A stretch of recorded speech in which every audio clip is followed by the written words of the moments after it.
नाज़रीन, आज़ाद कश्मीर के शहरी मरियम नवाज़ के तोहफ़े तौर 50,000 एकड़ ज़मीन ॾियण जो ऐलान करे छॾियो आहे। मुस्लिम लीग नून की चीफ ऑर्गेनाइज़र मरियम नवाज़ ट्विटर पैगाम ते पंहिंजे रद्दअमल में हैरत जो इज़हार किया है।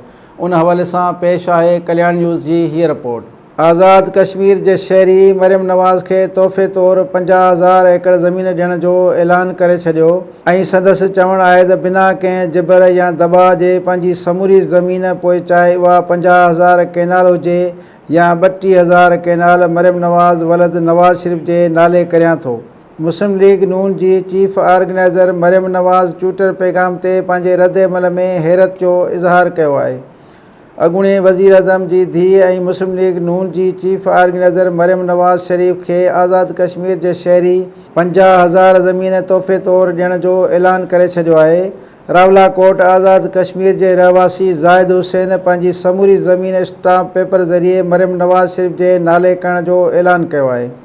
ट्विटर ते शेयर कयल कानूनी दस्तावेज़न मूजिब शहरी चयो आहे त मां ज़ाहिद हुसैन वलद विलायत हुसैन उहो ऐलान करियां थो त पंहिंजी होश हवास में रज़ाकाराना तौर ते बिना कंहिं जिबर या दबाव जे पंहिंजी समूरी ज़मीन, पोइ चाहे उहा 50,000 केनाल हुजे या 32,000 केनाल, मरियम नवाज़ धी नवाज़ शरीफ़ के नाले करियां थो। मुस्लिम लीग नून की चीफ ऑर्गेनाइज़र मरियम नवाज़ शरीफ़ ट्विटर पैगाम ते पंहिंजे रद्दअमल में हैरत जो इज़हार कंदे लिखियो त हिन ईअं छो कयो, हालांकि उहो क़दम दिल के मुतासिर करण वारो आहे।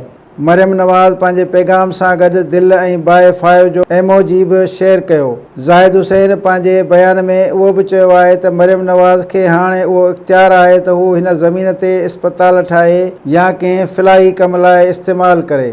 आज़ाद कश्मीर जे शहरी चयो आहे त मरियम नवाज़ मुंहिंजी ज़िंदगी दौरान ॿारनि ऐं वारसनि जी तक़रीबन 50 केनाल एराज़ी खे छॾे मुंहिंजी ज़िंदगी में 50 सैकड़ो ऐं लाॾाणे खां पोइ 100 सैकड़ो ज़मीन जी मालिक आहे। उन खां अलावा उन जो तक़रीबन 8 करोड़ रुपया मुआवज़ो बि मरियम नवाज़ वसूल कंदी, जेको सालियानो उन ज़मीन जी उपत थिए थी।